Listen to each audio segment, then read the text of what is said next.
Bueno, la circunstancia en que ocurre la canción al mayor es porque estaba acercándose el centenario de la caída del mayor en la sabana de Camagüey, y el partido en Camagüey estaba preparando un acto, el acto central, para conmemorar esa fecha. En el partido por entonces trabajaba Giraldo Mazzola, que ahora es embajador nuestro en algún país. Hace muchos años que trabaja en el servicio exterior. Ha sido embajador en Chile, en distintos lugares. Ahora está en un país africano.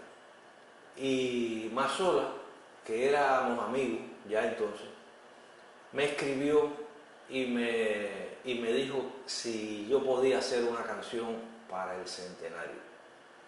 Él me envió una serie de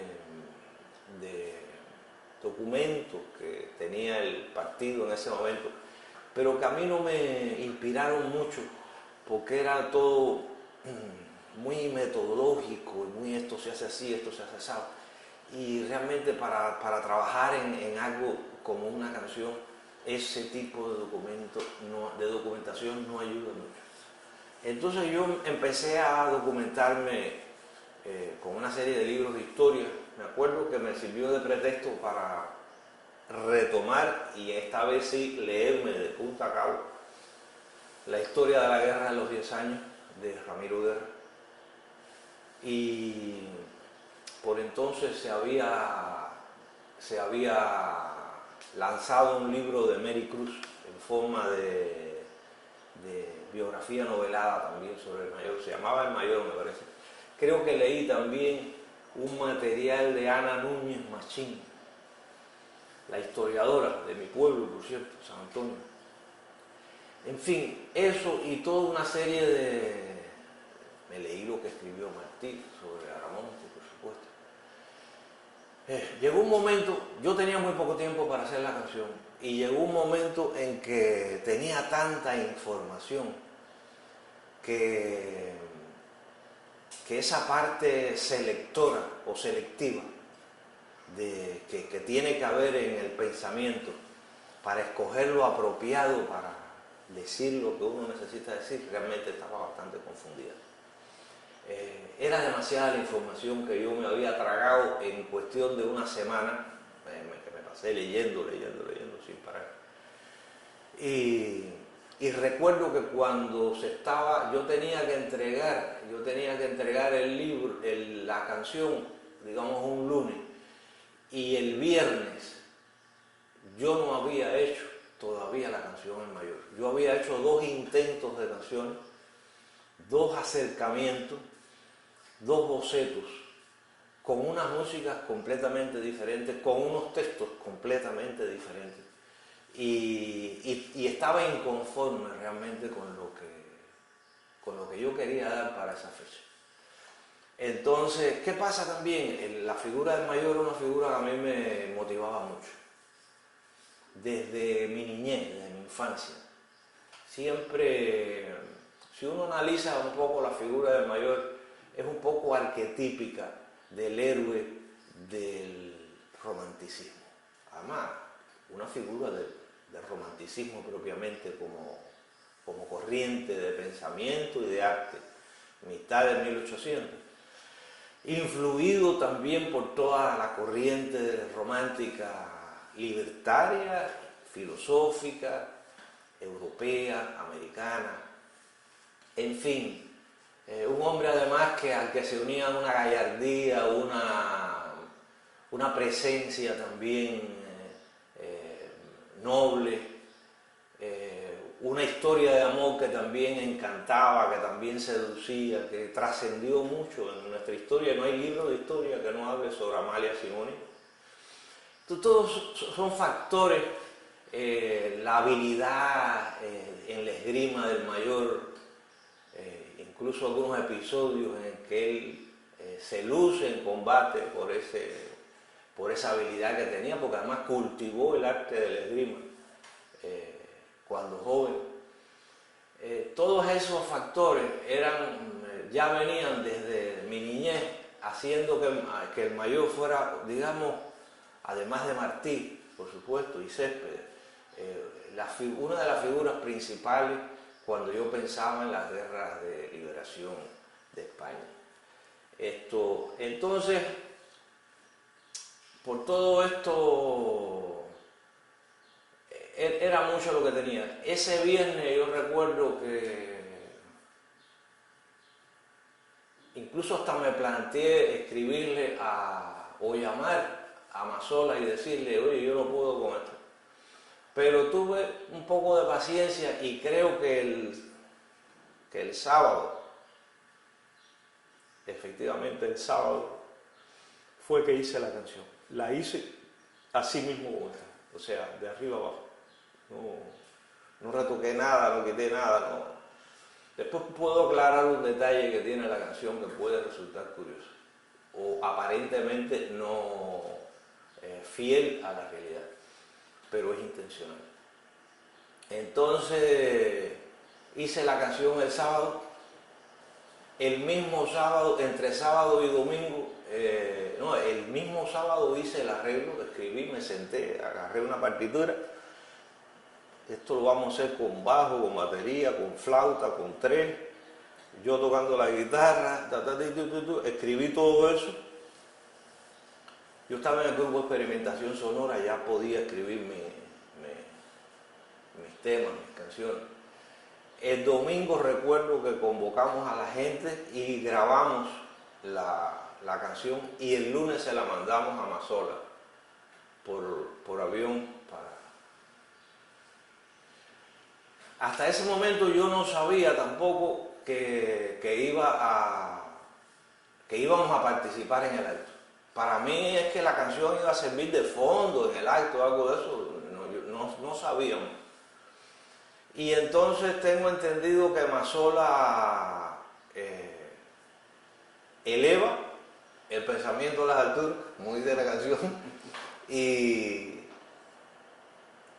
es aprobada la canción.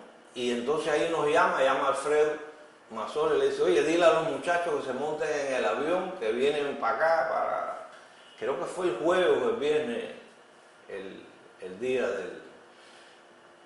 Mira, en aquellos momentos no se estilaba, después eso ocurrió otras veces, pero en aquellos momentos, cuando Fidel hablaba, no había música.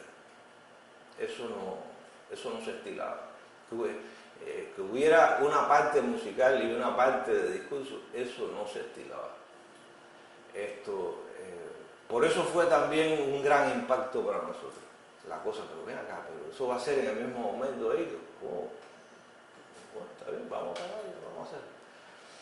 Entonces, bueno, fuimos, hubo un coro ese día también que cantó alguna canción, no recuerdo qué canción cantó el coro. Luego el grupo de experimentación sonora en pleno, nos sentamos allí, hicimos el mayor, nos retiramos y después Fidel hizo ese discurso que es uno de los dos discursos sobre la historia de Cuba, yo creo que más importante que realizó Fidel en toda su obra discursiva.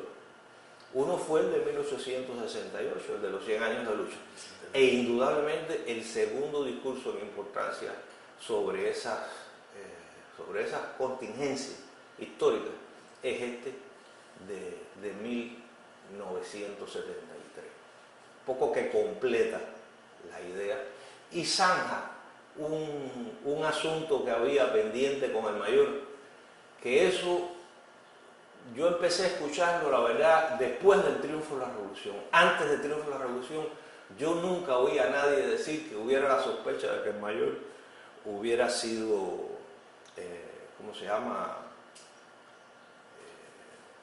reformista o algo, que no hubiera sido independentista, que sus ideas no estuvieran claras.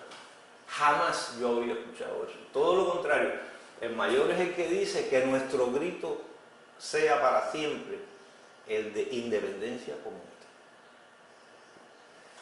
Fidel incluso lo dice en el discurso.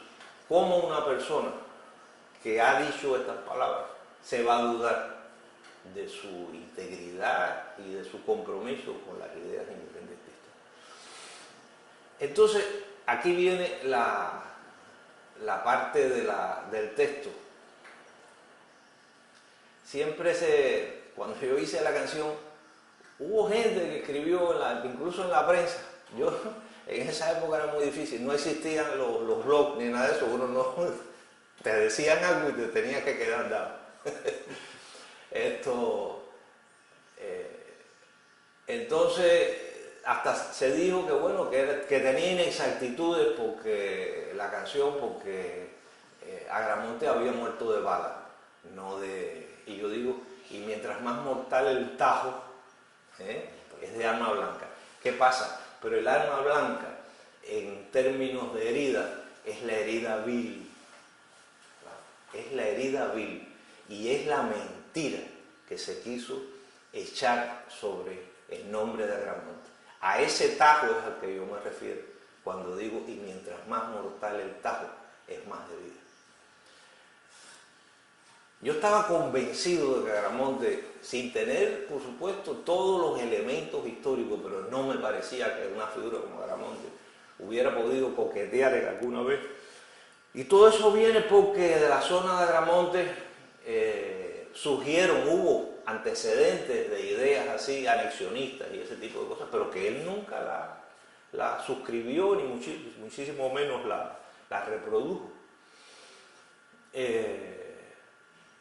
Entonces, de aquí viene una cosa interesante que ocurre después cuando después que ya canto eso, pasa como una semana y un día me despierta un compañero y cuando abro los ojos, en mi casa era un relajo en ese momento, yo vivía solo y mis amigos entraban, sacaban de la cama, ese tipo de cosas. Y veo que me ponen un periódico delante así.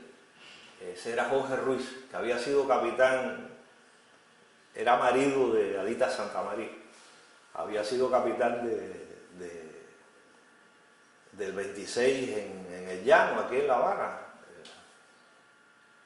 Y me pone así en la cara, me enseña, me dice, mira esto.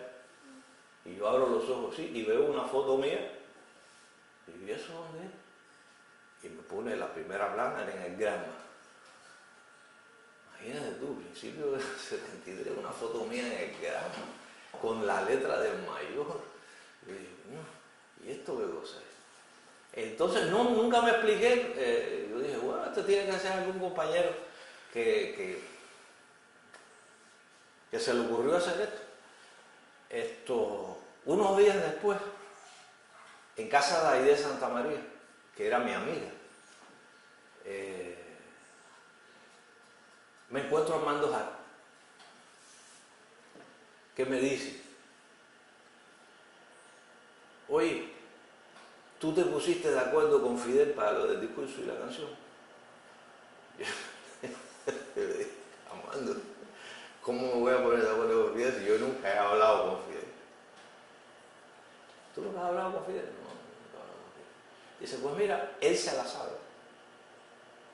Y yo me la sé también, ¿quiere que te la diga? Digo, a ver, dígamela. Y me dijo la canción de arriba abajo. Entonces, ahí fue donde me dijo que Fidel, personalmente, era quien había mandado a poner la canción en el Granma. Hay una canción muy linda sobre Agramonte, de Miguelito Escalona. Muy linda realmente. Y él es un camagüeyano. Y era muy agramontino, además. La vida lo llevó a otros lugares, estuvo en la Isla de la Juventud como maestro muchos años. Pero bueno, después regresó a su Camagüey y ahí murió. Pero sería lindo que esa canción de Miguelito, que era un patriota tremendo, también se escuchara.